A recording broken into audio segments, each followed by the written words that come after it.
Hay momentos en la vida donde descubres que la palabra familia significa algo completamente diferente de lo que siempre creíste, para mí. Ese descubrimiento llegó en las circunstancias más inesperadas. En un refugio modesto, donde 4 extrañas se convirtieron en las hermanas que nunca tuve y en la red de apoyo que mi propia sangre me negó. Si estás aquí escuchando esta segunda parte de mi historia, es porque quieres saber qué pasó después de aquella noche devastadora bajo la lluvia. Después de que mi hija me cerrara la puerta en la cara. Antes de continuar, quiero pedirte algo. Si esta historia te está tocando el corazón. Si reconoces en mis palabras algo de tu propia lucha o la de alguien que conoces, dale like a este video y suscríbete al canal. Cada suscripción ayuda a que estas historias de mujeres olvidadas lleguen a más personas. Ayuda a que sepamos que no estamos solas. Que en algún lugar del mundo hay alguien más que entiende este dolor y esta fuerza que llevamos dentro. Tu apoyo hace la diferencia. Ahora sí. Déjame llevarte de vuelta a esos días en el Refugio Esperanza, donde mi vida comenzó a tomar un rumbo que jamás hubiera imaginado. Desperté mi cuarto día en el refugio con una determinación que no había sentido en meses. Patricia había prometido ayudarme a buscar a Roberto, y esa mañana era el día. Me arreglé lo mejor que pude con la ropa limitada que tenía, me recogí el cabello. Y bajé a la cocina, donde ya había movimiento.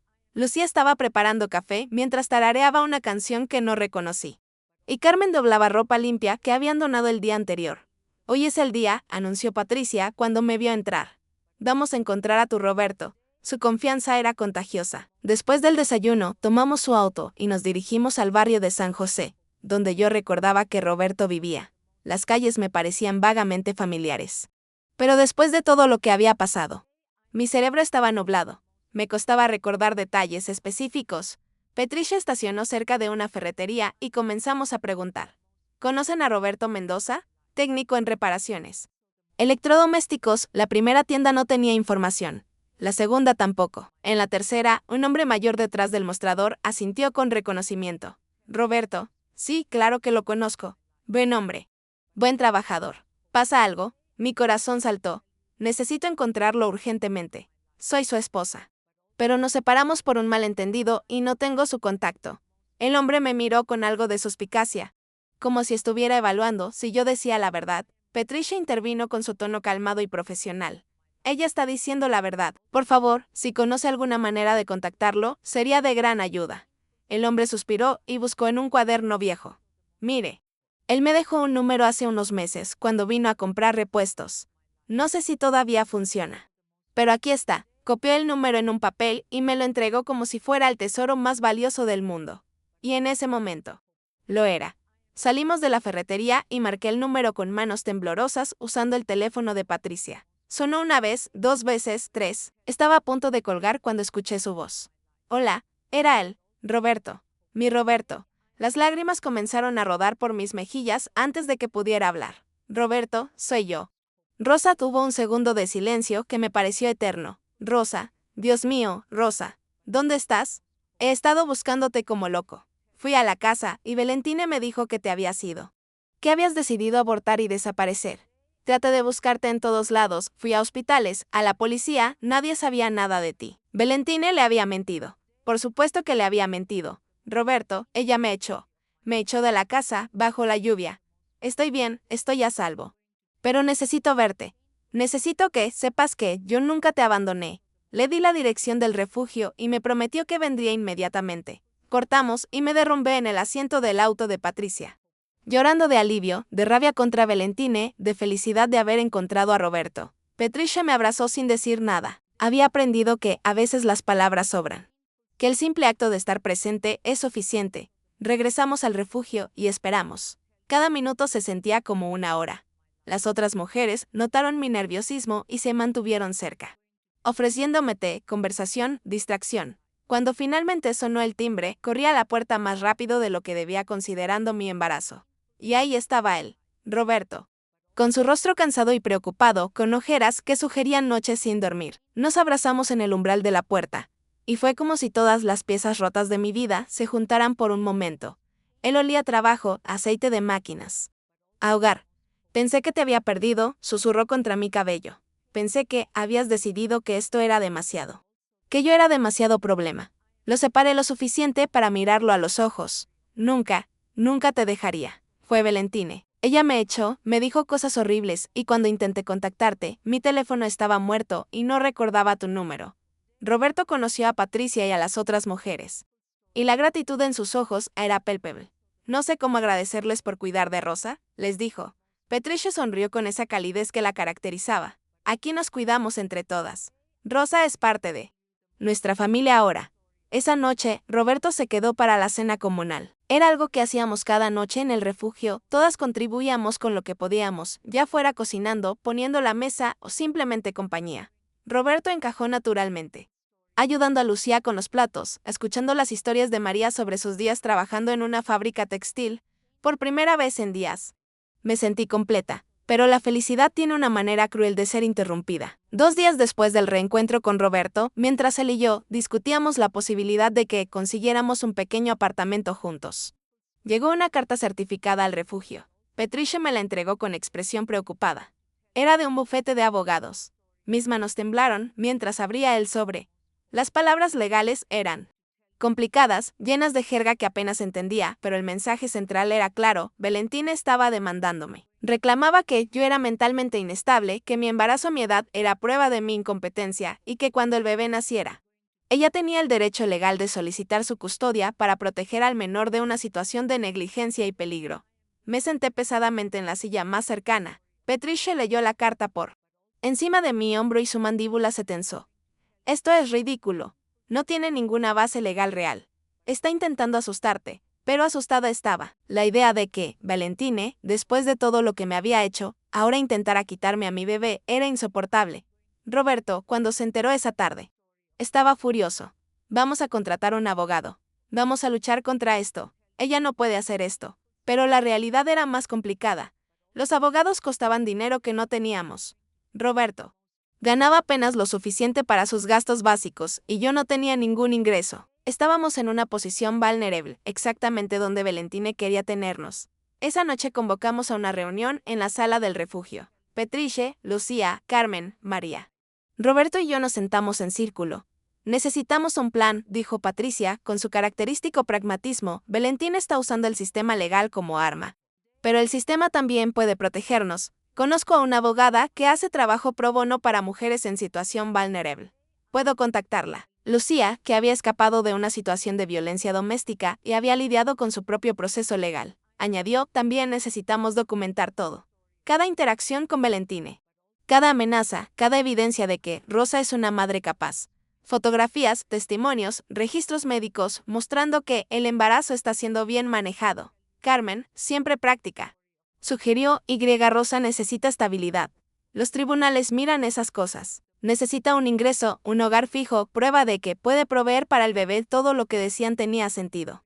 Pero cada punto era una montaña que escalar. ¿Cómo iba a conseguir trabajo estando embarazada de 5 meses? ¿Qué empleador me contrataría en mi condición? María, la mayor de todas nosotras, habló con la sabiduría de sus 62 años. Miren, chicas, yo he vivido mucho y he visto mucho. Y algo que he aprendido es que cuando el sistema te falla, creas tu propio sistema. Rosa no va a conseguir trabajo en una oficina o una tienda. Eso es obvio. Pero aquí, entre nosotras, hay habilidades. Rosa, ¿qué sabes hacer? La pregunta me tomó por sorpresa. Había pasado tantos años siendo solo la madre de Valentine que había olvidado que alguna vez fui algo más. Yo solía cocinar. Cuando Miguel estaba vivo, yo hacía pasteles para vender. Nada elaborado, pero la gente en el barrio los compraba. Pasteles, galletas, pan dulce. María asintió con aprobación. Ahí está. Podemos empezar un pequeño negocio de repostería. Vendemos en el barrio, en mercados locales. Lo que sea.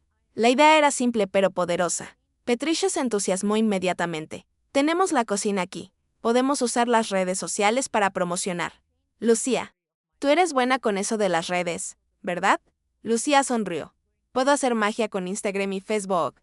Dame un producto bueno y yo lo hago viral en el barrio. Por primera vez, desde que recibí esa carta de abogados, sentí una chispa de esperanza. No era solo un plan de negocio, era un plan de supervivencia. Y más importante, era algo que estábamos construyendo juntas. Como una verdadera familia. Los siguientes días fueron un torbellino de actividad. Roberto consiguió ingredientes a precios de mayorista usando sus contactos de trabajo. María y yo pasamos horas en la cocina, recuperando recetas que yo había guardado en mi memoria por décadas. Carmen diseñó etiquetas simples pero elegantes usando una computadora donada que había en el refugio. Lucía tomó fotografías de nuestros productos y creó cuentas en redes sociales, Delicias de Rosa. Repostería casera con amor.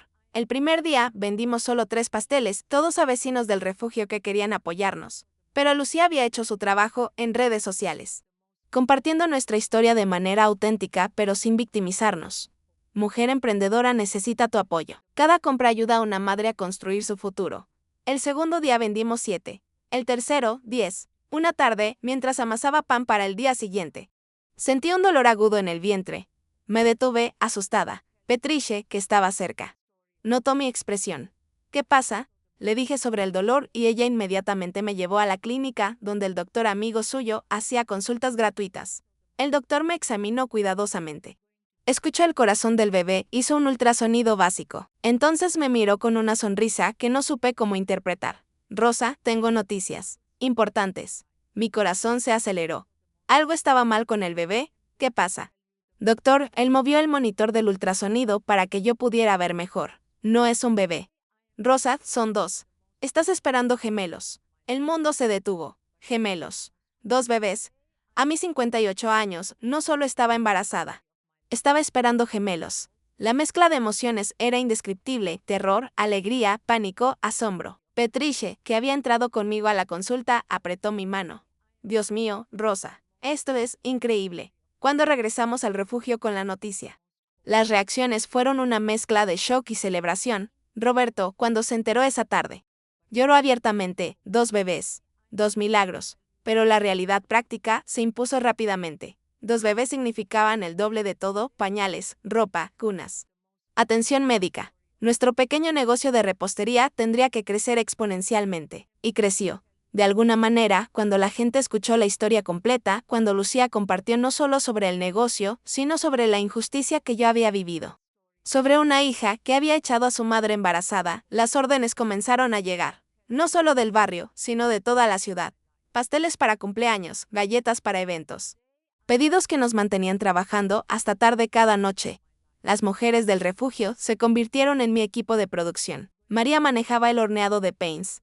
Carmen se encargaba del empaque y la logística. Lucía manejaba redes sociales y pedidos. Petriche coordinaba todo mientras seguía trabajando su empleo regular. Y yo, con mi vientre creciendo cada día más, supervisaba las recetas y la calidad. Roberto hacía entregas después de su trabajo de reparaciones. Éramos una máquina bien aceitada. Una comunidad funcionando como un solo organismo. Y el dinero que entraba, aunque modesto, era nuestro. Lo dividíamos equitativamente, cada una guardando su parte para sus propias necesidades y metas. Yo guardaba cada centavo pensando en los gemelos que vendrían. Pero entonces llegó la segunda carta de los abogados de Valentine. Esta vez no era solo una amenaza, era una citación.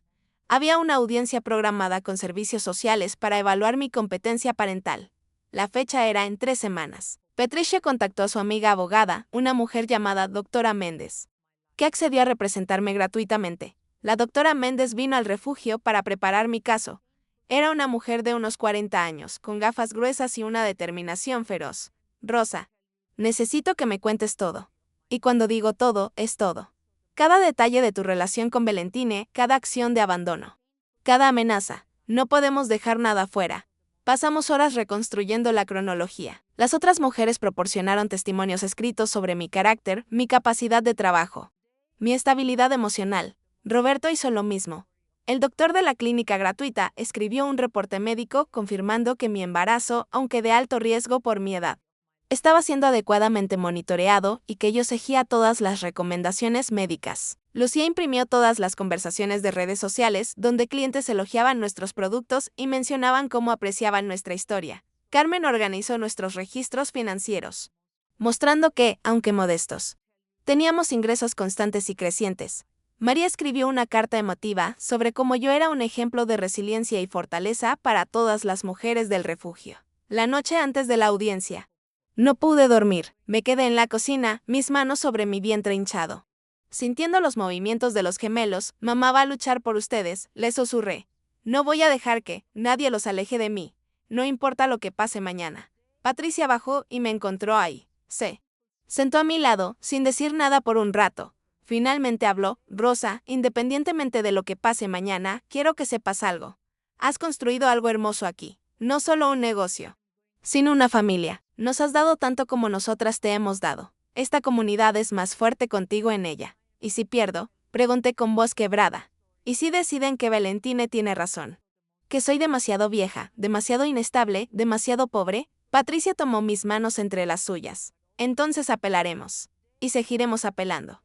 Y mientras tanto, seguirás siendo madre.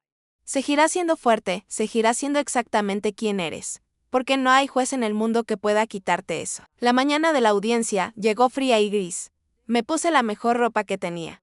Un vestido modesto pero limpio que Carmen había ajustado para acomodar mi vientre. Roberto me esperaba afuera con el auto prestado de un amigo suyo. Las mujeres del refugio salieron a despedirme, cada una ofreciéndome palabras de aliento, abrazos, oraciones para aquellas que creían. La oficina de servicios sociales era un edificio gris y burocrático. La doctora Méndez ya estaba ahí con su portafolio lleno de documentos. Estamos listos, me aseguró. Recuerda, sé honesta, sé tú misma. Y no dejes que te intimiden. Entramos a una sala de reuniones donde ya estaba Valentine con su propio abogado. Un hombre en traje caro que contrastaba brutalmente con la vestimenta modesta de todos nosotros. Valentine no me miró a los ojos cuando entré. Estaba más delgada, con ojeras. Pero su postura seguía siendo rígida y defensiva. La trabajadora social a cargo del caso, una mujer mayor llamada señora Gutiérrez, abrió la sesión. Estamos aquí para evaluar las preocupaciones presentadas por la señorita Valentine Hernández sobre la capacidad de su madre, la señora Rosa de Mendoza, para proveer cuidado adecuado a los menores que espera. Señorita Hernández, por favor exponga sus preocupaciones. El abogado de Valentine comenzó con un discurso preparado sobre mi edad, mi situación de indigencia, mi inestabilidad demostrada por estar viviendo en un refugio. Cada palabra era un puñal. Pintó una imagen de mí como una mujer senil, irresponsable, incapaz. Valentine asentía a todo, todavía sin mirarme. Entonces llegó el turno de la doctora Méndez, y fue magistral. Presentó los testimonios, los registros médicos, las pruebas de nuestro negocio creciente, las cartas de recomendación. Pero lo más poderoso fue cuando presentó la evidencia que Lucía había compilado, capturas de pantalla de mensajes de texto donde Valentine me amenazaba. Registros de llamadas que yo nunca respondí porque mi teléfono había muerto aquella noche bajo la lluvia. Testimonios de vecinos que habían presenciado mi expulsión de la casa. Señora Gutiérrez, dijo la doctora Méndez con voz firme, este no es un caso de una madre incompetente. Es un caso de una hija vengativa que no puede aceptar que su madre tenga derecho a su propia vida y felicidad. Rosa fue víctima de violencia familiar cuando su propia hija la expulsó embarazada, durante una tormenta, y ahora esa misma hija intenta usar el sistema legal para completar el abuso. La señora Gutiérrez revisó los documentos cuidadosamente. Entonces miró a Valentine directamente. Señorita Hernández, ¿es cierto que expulsó a su madre de la casa compartida durante una noche de lluvia, sabiendo que estaba embarazada? El abogado de Valentine intervino rápidamente. Pero la señora Gutiérrez levantó la mano. No le estoy preguntando a usted, letrado. Le estoy preguntando a ella. Valentine finalmente me miró. Por un segundo, vi algo en sus ojos. ¿Remordimiento? ¿Vergüenza? No estaba segura. Fue complicado, murmuró. Ella estaba avergonzándome. Mi prometido me dejó por culpa de su embarazo. Entonces, dijo la señora Gutiérrez con tono medido. Su solución fue poner a su madre embarazada en la calle. El silencio que siguió fue ensordecedor. Valentine no tenía respuesta. Su abogado intentó redirigir la conversación. Pero el daño estaba hecho. La señora Gutiérrez cerró la carpeta de documentos. He escuchado suficiente por hoy. Basándome en la evidencia presentada, no veo fundamento para las preocupaciones planteadas por la señorita Hernández. La señora de Mendoza ha demostrado ser una mujer capaz, resourceful, y con una red de apoyo sólida. Tiene empleo, aunque modesto. Tiene vivienda, aunque temporal. Tiene atención médica prenatal adecuada. Y lo más importante, no hay evidencia de negligencia o incompetencia. Me giró hacia mí. Señora de Mendoza, le recomiendo encarecidamente que continúe con su plan actual, mantener el negocio, buscar vivienda más permanente antes del nacimiento de los gemelos, y continuar con su cuidado prenatal. También recomiendo que considere obtener una orden de restricción contra su hija si las amenazas continúan. Miró a Valentine con una expresión que no puedo describir como otra cosa que decepción. Señorita Hernández, si realmente le preocupara el bienestar de su madre y sus futuros hermanos, la estaría apoyando, no atacando. Este caso está cerrado a menos que haya evidencia real de negligencia. cosa que no he visto aquí. Salimos de esa oficina y yo no podía respirar bien.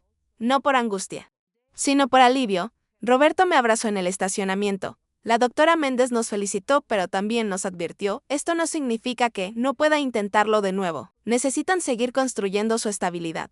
Y Rosa, en serio, considera esa orden de restricción. Cuando regresamos al refugio, las mujeres salieron corriendo a recibirnos. Les conté todo y hubo lágrimas, abrazos, celebración modesta. Esa noche comimos juntas como siempre. Pero había un ambiente diferente. Habíamos ganado una batalla, pero todas sabíamos que la guerra por mi estabilidad y la de mis bebés continuaba. 2 días después, llegó una noticia que nos golpeó a todas. Patricia recibió una carta del propietario del edificio donde funcionaba el refugio. Estaba vendiendo la propiedad. Teníamos 30 días para desalojar. El refugio Esperanza, que había sido nuestro hogar y nuestra salvación, iba a cerrar. La desesperación fue inmediata. ¿A dónde iríamos? ¿Cómo encontraríamos otro lugar? Las mujeres que dependían del refugio volverían a estar sin hogar. ¿Y yo, embarazada de gemelos, volvería a las calles? Esa noche fue sombría. Nadie tenía apetito. Patricia intentó mantener la calma, pero incluso ella parecía derrotada. Fue María quien rompió el silencio. Chicas, tengo ahorros. No mucho, pero tengo. Durante 40 años trabajé en esa fábrica y guardé cada centavo que pude. Cuando mis hijos no me recibieron, pensé que ese dinero no tenía propósito. Pero ahora veo que, sí lo tiene. Carmen asintió lentamente. Yo también tengo algo guardado. De mi liquidación cuando la fábrica cerró. No lo he tocado, porque no sabía para qué usarlo. Lucía, la más joven de todas nosotras, agregó, yo no tengo mucho. Pero he estado guardando propinas de mi trabajo de mesera antes de venir aquí. Está en una cuenta que mi ex no conocía. Patricia nos miró a todas con lágrimas en los ojos. ¿Qué están sugiriendo? María dijo lo que todas estábamos pensando, pero ninguna se atrevía a verbalizar. Estoy sugiriendo que compremos una casa. Entre todas, que pongamos nuestro dinero junto, que usemos las ganancias del negocio de Rosa. Que encontremos algo modesto pero nuestro. Un lugar donde ningún propietario pueda echarnos. Donde Rosa pueda tener a sus bebés. Donde todas tengamos un techo permanente. Era una idea imposible. Loca. Radical. Y absolutamente perfecta. Pasamos el resto de la noche haciendo cuentas. Entre los ahorros de María, los de Carmen, los de Lucía, algo que Patricia podía aportar y las ganancias del negocio de repostería, teníamos. No suficiente para una casa en un barrio decente. Pero tal vez sí para algo en la periferia, algo que necesitara trabajo pero que fuera estructuralmente sólido. Roberto, cuando se enteró del plan, se sumó inmediatamente. Yo puedo hacer reparaciones, electricidad, plomería, lo que sea. Y conozco gente que puede ayudar con materiales a buenos precios. La idea estaba tomando forma, una casa para todas nosotras. Una comunidad real, permanente. Construida sobre la solidaridad y el amor genuino. Los siguientes días fueron un caos organizado. Patricia contactó a un agente de bienes raíces que trabajaba con compradores de bajos ingresos. Le explicamos nuestra situación, un grupo de mujeres queriendo comprar juntas, cada una con historias complicadas pero con determinación férrea. El agente, un hombre llamado señor Ortiz, parecía escéptico al principio, pero cuando vio nuestros números, cuando escuchó nuestras historias, algo en él se ablandó. Tengo una propiedad, nos dijo finalmente. No es bonita. Está en el límite de la ciudad, necesita bastante trabajo, pero es grande. 4 habitaciones, 2 baños. Cocina amplia, patio trasero. El dueño está desesperado por vender porque ha estado vacía por 2 años. Si pueden dar un enganche del 20%, creo que puedo negociar el resto. Fuimos a ver la casa un sábado lluvioso. Y tenía razón, no era bonita. La pintura estaba descascarada. Había humedad en algunas paredes, el jardín era una jungla de maleza. Y los pisos crujían de manera preocupante en algunos lugares. Pero tenía algo que ninguna de nosotras había tenido en mucho tiempo, potencial. Y era lo suficientemente grande para todas. Patricia caminó por cada habitación, tomando notas mentales. Roberto inspeccionó la plomería y la electricidad, declarando que aunque necesitaban trabajo, nada era irreparable.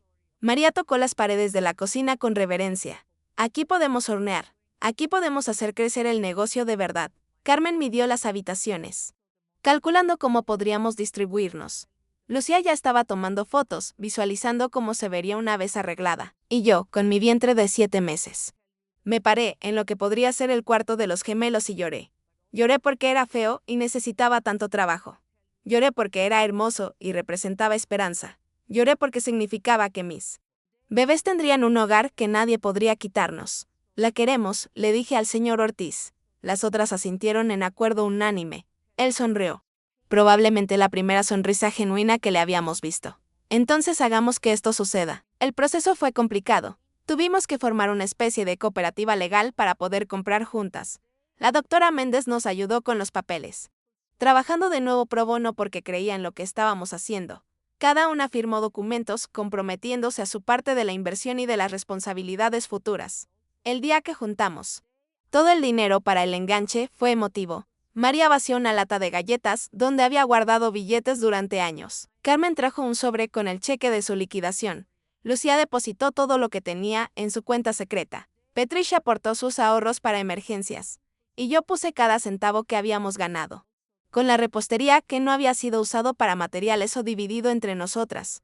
Roberto añadió sus propios ahorros sin que se lo pidiéramos. Ustedes son mi familia ahora también, dijo. Simplemente, las familias se apoyan. Contamos el dinero 3 veces para estar seguras. Teníamos exactamente lo que necesitábamos para el enganche. Con un pequeño margen para empezar las reparaciones más urgentes. La firma de papeles fue en la oficina del señor Ortiz. Las 5 mujeres firmamos como compropietarias. No era solo una casa. Era un símbolo.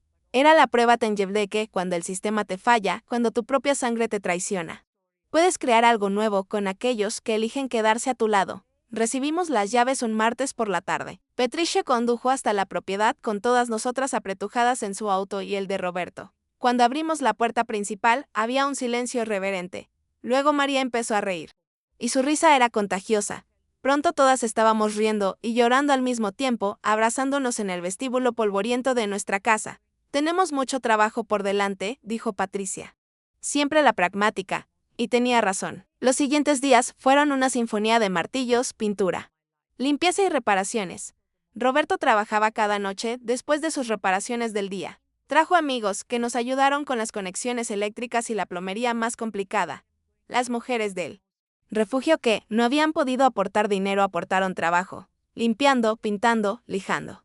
Yo, limitada por mi embarazo avanzado, me encargué de diseñar la cocina, donde expandiríamos el negocio de repostería. Carmen y Lucía limpiaron y repararon cada ventana. María se dedicó al jardín, arrancando maleza y plantando hierbas que podríamos usar en nuestros productos. Movimos nuestras pocas pertenencias del refugio justo antes de que expirara el plazo de desalojo. El propietario, al ver lo que habíamos logrado, nos donó algunos de los muebles viejos que iba a desechar de todas formas. No eran gran cosa, pero eran funcionales. Un sofá con los resortes medio vencidos pero que servía. Una mesa de comedor rayada pero sólida. Camas individuales para cada habitación. La primera noche en nuestra casa nueva fue extraña y maravillosa. Nos sentamos en el piso de la sala. Porque aún no habíamos acomodado completamente el sofá, y comimos pizza barata que Roberto había traído. No había platos suficientes, así que compartimos. No había televisión, así que conversamos. Y en ese momento, en ese piso duro y frío, rodeada de paredes a medio pintar y cajas sin desempacar, me sentí más en casa que en cualquier momento de los últimos meses. ¿Cómo deberíamos llamar este lugar?, preguntó Lucía. Digo, el refugio se llamaba Esperanza. Esto necesita un nombre también. Hubo un momento de silencio mientras todas pensábamos. Entonces María habló con su sabiduría característica. Llamémosla casa. Renacer, porque todas renacimos aquí. Todas nos levantamos de nuestras cenizas. Casa Renacer. Era perfecto. Patricia escribió el nombre en un pedazo de cartón y lo colgó temporalmente en la puerta. Hasta que podamos hacer un letrero de verdad, prometió. Esa noche dormí en mi propia habitación, pequeña pero mía, con una ventana que daba al jardín que María estaba transformando.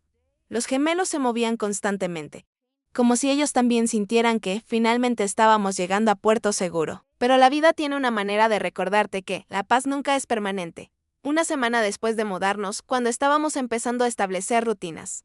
Cuando el negocio de repostería operaba desde nuestra nueva cocina más grande y las órdenes seguían llegando.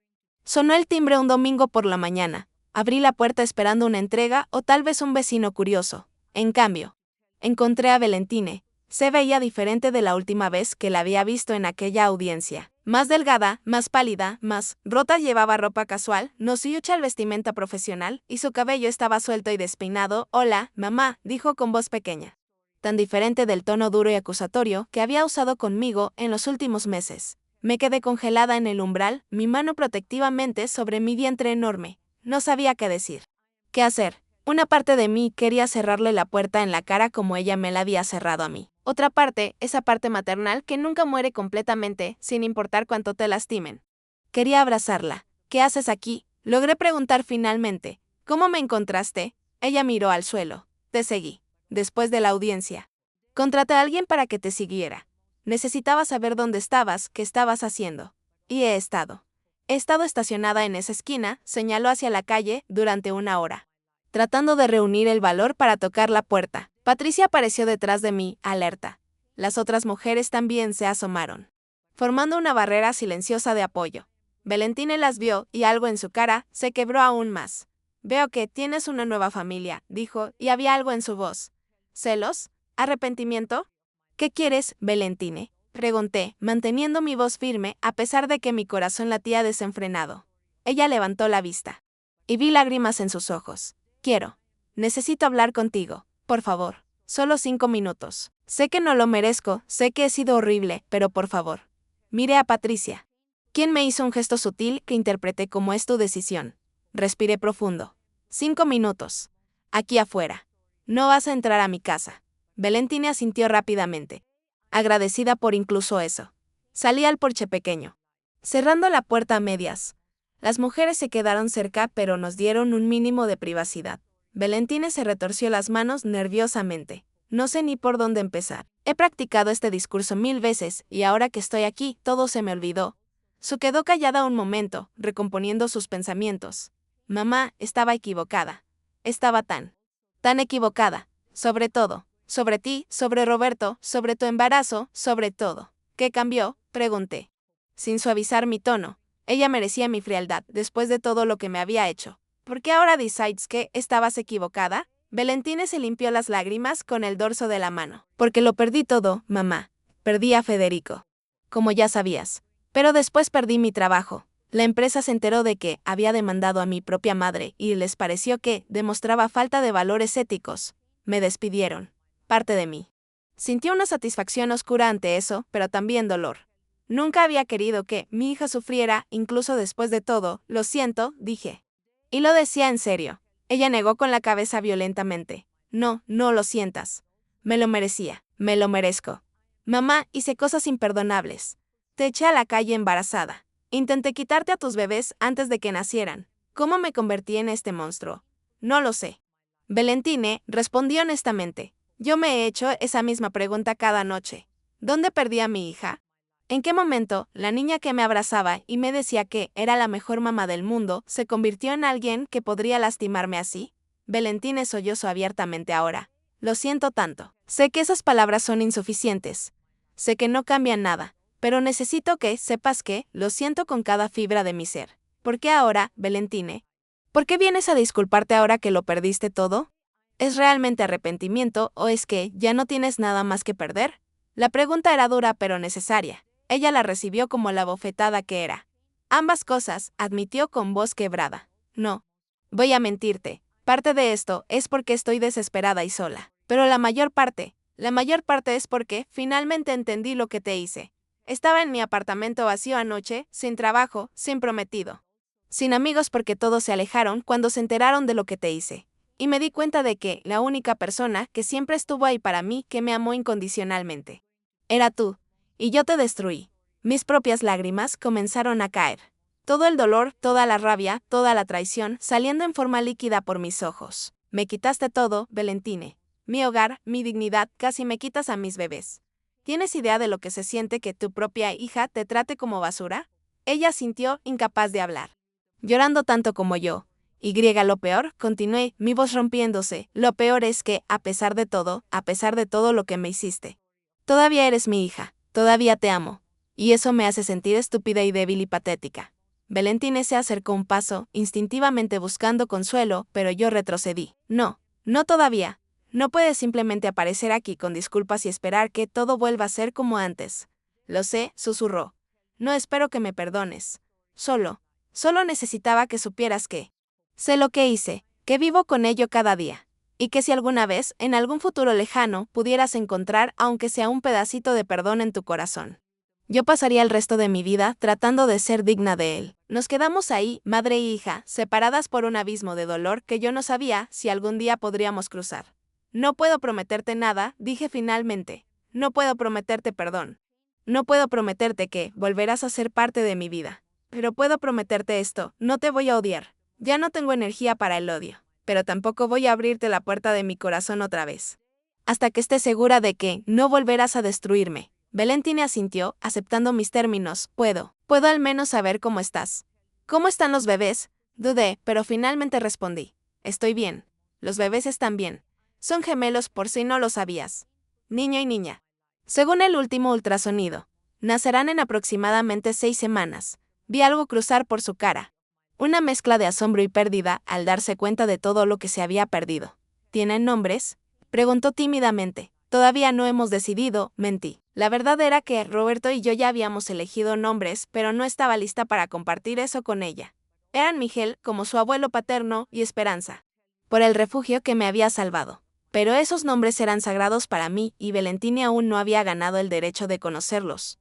Debería irme, dijo Valentine finalmente, reconociendo que había tomado más de sus 5 minutos. Gracias por hablar conmigo. Es más de lo que merecía. Comenzó a alejarse, pero se detuvo. Mamá. Una última cosa. Vi tu negocio en redes sociales. Los pasteles se ven hermosos. Siempre supiste cocinar. Me alegro de que hayas encontrado una manera de usar ese talento. Era un comentario pequeño. Casi insignificante, pero viniendo de ella significaba algo. Era un reconocimiento de quién era yo más allá de ser solo su madre. Un reconocimiento que nunca me había dado antes. Gracias, dije suavemente. Ella asintió y caminó hacia un auto viejo estacionado en la esquina, muy diferente del coche nuevo que solía conducir. Entré a la casa y me derrumbé en los brazos de Patricia. Las mujeres me rodearon. Una pared humana de apoyo y amor. ¿Estás bien?, preguntó Lucía. No lo sé, respondí honestamente, no sé cómo sentirme. No sé si hice lo correcto hablando con ella. No sé nada. ¿Hiciste lo que necesitabas hacer?, dijo María con su sabiduría maternal. Le diste la oportunidad de hablar, pero no le diste más de lo que estabas lista para dar. Eso es fortaleza, Rosa. Eso es saber tu propio valor. Carmen trajo té caliente. Nuestro ritual para cualquier crisis. Nos sentamos todas en la sala, y por primera vez les conté todo sobre Valentine. No solo lo que había hecho recientemente, sino quién había sido antes. Cómo habían sido nuestros años juntas, cómo había cambiado. ¿Crees que realmente ha cambiado?, preguntó Lucía. ¿O solo está desesperada? Era la pregunta del $1.000.000. No lo sé, admití. Tal vez ambas. Tal vez el arrepentimiento genuino solo llega cuando pierdes todo y finalmente puedes ver claramente el daño que causaste. O tal vez solo está manipulándome otra vez. El tiempo lo dirá. Roberto llegó esa tarde y le conté sobre la visita de Valentine. Su reacción fue protectora y inmediata. No confío en ella.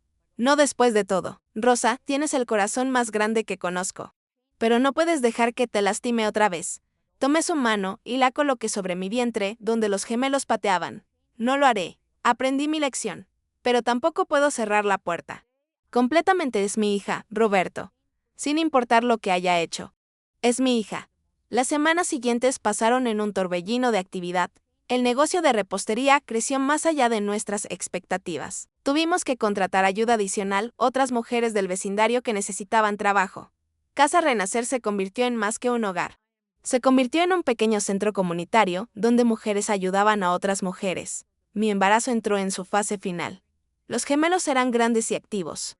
Y yo estaba enorme. Cada movimiento era un esfuerzo, pero estaba rodeada de amor y cuidado constante. Las mujeres se turnaban para ayudarme con todo, desde atarme los zapatos hasta acompañarme a las consultas médicas. Una tarde. Estaba en el jardín que María había transformado en un pequeño oasis verde, cuando sentí la primera contracción. No fue dolorosa. Solo un apretón extraño. Fue solo una contracción de Braxton Hicks, me dije. Pero 10 minutos después vino otra. Y otra. Patricia, que tenía un instinto casi sobrenatural para saber cuando algo pasaba, salió corriendo. ¿Estás en labor de parto?, preguntó, ya buscando su teléfono para llamar a Roberto. Creo que sí, respondí, sorprendida de lo calmada que sonaba mi voz. Después de todo lo que había pasado. Después de toda la lucha y el dolor y la reconstrucción. Finalmente había llegado el momento. Mis bebés estaban listos para conocer el mundo. El viaje al hospital fue caótico. Roberto manejó como si estuviéramos en una película de acción. Patricia iba en el asiento trasero conmigo, sosteniendo mi mano y cronometrando las contracciones. Las otras mujeres se quedaron en casa, pero prometieron venir tan pronto como fuera posible. En el hospital, todo se volvió una serie de momentos borrosos. Doctores, enfermeras, monitores, dolor que venía en olas. Roberto no se separó de mi lado ni por un segundo. Después de 8 horas de labor de parto. A las 3 de la madrugada, llegó Miguel. 3 minutos después, Esperanza. 2 bebés perfectos, pequeños pero saludables, llorando con fuerza para anunciar su llegada. Cuando los colocaron sobre mi pecho, uno en cada brazo. Todo el dolor del último año desapareció. No importaba que hubiera sido echada de mi casa. No importaba que mi hija me hubiera traicionado. No importaba que hubiera dormido en un banco de Plaza Bajo. La lluvia. Nada de eso importaba porque tenía 2 vidas perfectas que dependían de mí, que me habían dado propósito cuando pensé que no me quedaba ninguno. Roberto lloraba abiertamente, besando mi frente, tocando las pequeñas manos de nuestros hijos con reverencia. «Lo lograste», susurraba una y otra vez. «Lo logramos», corregí. «Todos lo logramos». Porque no había sido solo yo. Había sido Patricia dándome refugio, las mujeres compartiendo su comida, Roberto buscándome incansablemente. La comunidad que habíamos construido juntas. Las mujeres de Casa Renacer llegaron al hospital pocas horas después, cargando flores robadas del jardín de María y un pastel que habían horneado en medio de la noche. La habitación del hospital se llenó de risa, lágrimas felices y amor en su forma más pura. Miguel y Esperanza pasaban de brazo en brazo, cada mujer sosteniéndolos con el cuidado de quien sabe lo precioso que es la vida. «Son hermosos», dijo Lucía, con Esperanza acurrucada contra su pecho. «Van a crecer rodeados de tanto amor». María sostenía a Miguel, cantándole suavemente una canción de cuna que probablemente había cantado a sus propios hijos décadas atrás. Carmen tomaba fotos con su teléfono, documentando cada momento. Patricia simplemente se sentaba en la silla junto a mi cama, sonriendo con esa sonrisa tranquila que significaba que todo estaba bien en su mundo. 3 días después, nos dieron de alta. Volver a Casa Renacer con los gemelos fue surrealista. La habitación que habíamos preparado para ellos estaba perfecta, decorada con el poco dinero que teníamos, pero con todo el amor del mundo. 2 cunas de segunda mano que Roberto había restaurado y pintado. Ropa de bebé donada pero lavada y planchada con cuidado. Un cambiador improvisado que Carmen había construido con madera reciclada. Los primeros días fueron agotadores. Los gemelos comían constantemente, dormían en turnos nunca al mismo tiempo. Y lloraban con una sincronización que parecía planeada para maximizar mi falta de sueño. Pero nunca estaba sola. Las mujeres de Casa Renacer se turnaban para ayudarme. Patricia cambiaba pañales a las 3 de la mañana. María calentaba biberones y me traía té. Lucía lavaba montañas infinitas de ropa de bebé. Carmen organizaba todo para que el caos fuera manejable. Roberto trabajaba durante el día, pero pasaba cada noche con nosotros, arrullando a los bebés, dándoles biberones, cantándoles canciones desafinadas que de alguna manera los calmaban. «Son mi mundo», me decía mientras sostenía a Miguel y Esperanza, uno en cada brazo, con una expresión de asombro que nunca desaparecía. El negocio de repostería continuó funcionando, ahora con las otras mujeres tomando más responsabilidad, mientras yo me recuperaba del parto. Carmen asumió el rol de gerente de operaciones. Lucía manejaba todas las redes sociales y pedidos.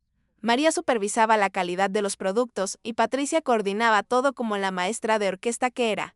Yo contribuía cuando podía, entre alimentaciones y cambios de pañal, perfeccionando recetas y dando dirección. 1 mes después del nacimiento de los gemelos, estaba en el jardín con ellos en sus carriolas, disfrutando del sol de la tarde. Cuando sonó el timbre, mi corazón se aceleró. Había una parte de mí que siempre esperaba que fuera Valentine, aunque no había tenido noticias de ella desde aquel día en el porche. Pero no era Valentine. Era un mensajero con un paquete. Firmé por él y lo abrí con curiosidad. Dentro había una manta de bebé bellísima, hecha a mano, con los nombres Miguel y Esperanza bordados cuidadosamente en las esquinas, y una carta. La letra era de Valentine. Mis manos temblaron mientras la abría. «Mamá», comenzaba, «sé que no tengo derecho a enviarte esto. Sé que todavía no he ganado un lugar en tu vida o en la vida de Miguel y Esperanza. Pero cuando me enteré por una amiga mutua que habías dado a luz, que eran gemelos, que estaban sanos, no pude evitar querer hacer algo pequeño que mostrara que, aunque no estoy ahí, pienso en ustedes cada día. Hice esta manta yo misma. Aprendí a bordar, viendo videos en YouTube porque quería que fuera personal. No solo algo comprado en una tienda. Me tomó 3 semanas porque soy terrible con las agujas y tuve que rehacer los nombres varias veces. Pero quería que mis sobrinos tuvieran algo hecho con mis propias manos, algo que pudieran guardar aunque nunca me conozcan. No te estoy pidiendo nada, mamá. No te estoy pidiendo perdón otra vez, ni acceso a tu vida. Ni una segunda oportunidad que no merezco. Solo quería que supieras que he estado trabajando en mí misma. Conseguí un trabajo en un call center, nada glamoroso. Pero es honesto. Empecé terapia con una psicóloga de clínica gratuita. Estoy tratando de entender cómo me convertí en alguien capaz de lastimar a la persona que más me amó, algún día. Si decides que estoy lista, me gustaría conocer a Miguel y Esperanza. Me gustaría poder decirles que su tía cometió errores terribles, pero está tratando de ser mejor. Pero hasta ese día, si es que llega. Solo quiero que sepas que los amo, aunque no los conozca. Y que te amo, aunque no merezca tu amor. Tu hija, que está aprendiendo a ser mejor, Valentine. Leí la carta 3 veces. Las lágrimas corriendo libremente por mi rostro. Miré la manta, los bordados imperfectos pero claramente hechos con esfuerzo y cuidado. Patricia salió y me encontró llorando en el jardín. ¿Qué pasó?, preguntó alarmada. Le mostré la carta y la manta. Ella las examinó cuidadosamente. Su expresión pensativa. ¿Qué vas a hacer?, preguntó finalmente. No lo sé, admití. Una parte de mí quiere responderle. Decirle que aprecio el gesto. Otra parte tiene miedo de que esto sea solo otra manipulación. Otra manera de entrar a mi vida para lastimarme de nuevo. Ambos sentimientos son válidos, dijo Patricia con su sabiduría característica. No tienes que decidir nada ahora. Guarda la manta, piensa en la carta, y cuando estés lista, si es que algún día lo estás, entonces decides. Pero Rosa. Una cosa sí te voy a decir, has construido una vida hermosa aquí. No dejes que nadie, ni siquiera tu hija, te quite la paz que tanto trabajo te costó encontrar. Tenía razón. Doblé la manta cuidadosamente y la guardé en mi armario, junto con la carta. No estaba lista para responder. Pero tampoco estaba lista para cerrar esa puerta completamente. Tal vez algún día, o tal vez nunca. El tiempo lo diría. Los meses pasaron y Casa Renacer florecía. El negocio de repostería creció tanto que tuvimos que ampliar, usando parte del patio trasero para instalar un horno industrial de segunda mano que Roberto y sus amigos restauraron. Contratamos a 4 mujeres más del vecindario, todas con sus propias historias de lucha y supervivencia. Miguel y Esperanza crecían rápido, alcanzando cada hito con determinación. Sus primeras sonrisas, sus primeras risas, sus primeros intentos de voltearse. Cada logro era celebrado por toda la casa porque estos bebés no eran solo míos. Eran de toda la comunidad que los había esperado y amado desde antes de nacer. Una tarde, 6 meses después del nacimiento de los gemelos, estábamos todas en la sala. Los bebés jugaban en una manta en el piso, rodeados de juguetes donados. María leía el periódico, Carmen revisaba las finanzas del negocio, Lucía editaba fotos para redes sociales. Y Patricia planeaba la expansión de nuestro menú de productos. Roberto llegó con una expresión extraña en su rostro. Rosa, necesito mostrarte algo. Me llevó afuera y me dio su teléfono. En la pantalla había un artículo de un periódico local en línea. El titular decía, Emprendedoras locals convierten adversidad en éxito. La historia de Casa Renacer era un artículo sobre nosotras, sobre cómo un grupo de mujeres que habían sido abandonadas, rechazadas por sus familias, habían creado no solo un negocio exitoso sino una comunidad genuina. El periodista había entrevistado a algunos de nuestros clientes, quienes hablaban maravillas de nuestros productos pero también de nuestra historia inspiradora. ¿Cómo consiguieron esto?, pregunté asombrada. Lucía salió, sonriendo traviesamente. Puede ser que haya contactado al periódico y les haya contado nuestra historia. Pensé que era importante que la gente supiera que las mujeres como nosotras no solo sobrevivimos, prosperamos. El artículo cambió todo. De repente teníamos más pedidos de los que podíamos manejar, pero también teníamos algo más, reconocimiento. Otras mujeres en situaciones similares comenzaron a contactarnos preguntando si podían unirse a nuestra cooperativa, si había espacio en Casa Renacer para una más. Tuvimos que tomar una decisión como colectivo, ¿nos expandíamos o manteníamos las cosas como estaban? Después de muchas conversaciones, votamos por expandirnos. Encontramos una propiedad comercial pequeña, cerca de Casa Renacer, donde establecimos una panadería oficial. Esto nos permitió mantener el hogar como hogar y el negocio como negocio. La gran inauguración fue un evento comunitario. Vecinos, clientes, incluso el alcalde local vinieron. Cortamos el listón ceremonial juntas, las 5 mujeres originales de Casa Renacer más Roberto, quien había sido nuestro apoyo constante.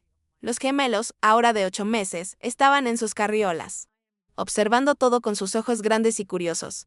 Fue en ese momento, parada frente a nuestra panadería, rodeada de personas que nos apoyaban, con mis bebés sanos y mi familia elegida a mi lado, que finalmente me permití sentir algo que no había sentido en mucho tiempo, orgullo. Orgullo no solo de haber sobrevivido, sino de haber creado algo hermoso de las cenizas de mi vida anterior. Esa noche, después de que todos se fueran, después de que los gemelos estuvieran dormidos, me senté en el porche de Casa Renacer con una taza de té. Patricia se unió a mí, como lo hacía a menudo en estos momentos de tranquilidad. ¿En qué piensas?, preguntó. Pienso en aquella noche bajo la lluvia, respondí. En cómo pensé que mi vida había terminado. En cómo el dolor era tan grande que no podía imaginar un futuro. Y mira dónde estoy ahora. Mira lo que construimos. Patricia sonrió. Esa sonrisa cálida que me había sostenido tantas veces. ¿Sabes qué es lo más hermoso de tu historia, Rosa? Que no es solo tu historia, es nuestra historia. Cada una de nosotras llegó rota a su manera y juntas nos reconstruimos. Me quitaron un techo, dije en voz baja, recordando la frase que se había convertido en nuestro mentre, pero no mi cielo. Patricia completó el pensamiento, y bajo ese cielo, construimos algo que nadie puede quitarnos jamás. Nos quedamos sentadas en silencio, observando las estrellas, en algún lugar de la ciudad. Valentine probablemente estaba en su apartamento modesto, pensando en la familia que había perdido por sus propias acciones. En algún lugar, otras mujeres estaban pasando por traiciones similares, sintiéndose como yo me había sentido aquella noche terrible. Pero aquí, en Casa Renacer, había esperanza. Había prueba de que, incluso desde el punto más bajo, desde el abandono más doloroso, era posible levantarse. No solo levantarse, sino elevarse. No solo sobrevivir, sino prosperar. No solo sanar, sino ayudar a otros a sanar. Los gemelos se movieron en su cuarto, esos sonidos pequeños que hacían los bebés en su sueño. Me levanté para revisarlos.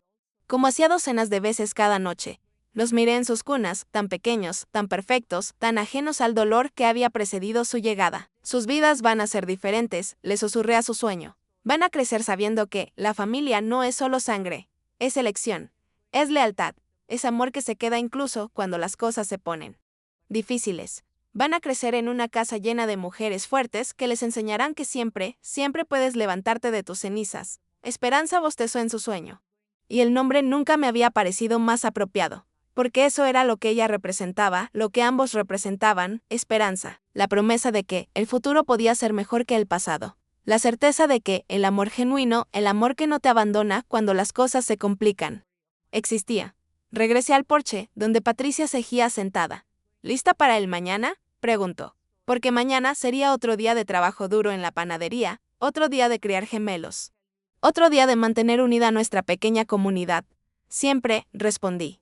Y lo decía en serio, porque había aprendido algo fundamental en este viaje, desde aquella noche terrible hasta este momento de paz, que las peores traiciones pueden llevarte a las mejores bendiciones, que cuando tu familia de sangre te abandona, puedes encontrar familia en los lugares más inesperados.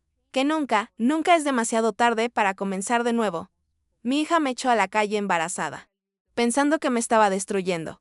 Pero lo que no sabía, lo que no podía saber, era que me estaba liberando. Liberando para encontrar a Patricia, a María, a Carmen, a Lucía. Liberando para construir Casa Renacer. Liberando para crear una vida que era auténticamente mía. No una vida vivida en las sombras de las expectativas de otros. ¿Perdonaría algún día a Valentine? Tal vez. El tiempo lo diría. Pero ya no necesitaba su perdón para seguir adelante. Ya no necesitaba su aprobación para saber mi valor. Ya no necesitaba su amor para sentirme completa, porque había encontrado algo más valioso que el amor condicional que ella me había ofrecido. Había encontrado amor genuino. Amor que pregunta cómo puedo ayudar, en lugar de qué puedes darme. Amor que se queda cuando las cosas se ponen difíciles en lugar de huir. Amor que construye en lugar de destruir. Esa noche me dormí con una paz que no había conocido en años. Los gemelos respirando suavemente en sus cunas, Roberto roncando ligeramente a mi lado. El sonido de las otras mujeres moviéndose en sus habitaciones en Casa Renacer. Todos estos sonidos que significaban hogar, familia, futuro. Y mientras me quedaba dormida, pensé en todas las mujeres que en ese momento estaban donde yo había estado, en bancos de plaza, echadas de sus casas, sintiéndose sin esperanza. Quería que supieran lo que yo ahora sabía, que este no es el final de tu historia. Es solo el comienzo de un capítulo que será mejor de lo que puedes imaginar ahora, en medio de tu dolor. Me quitaron un techo, pero no mi cielo. Y bajo ese cielo infinito, encontré no solo un nuevo hogar, sino una nueva yo.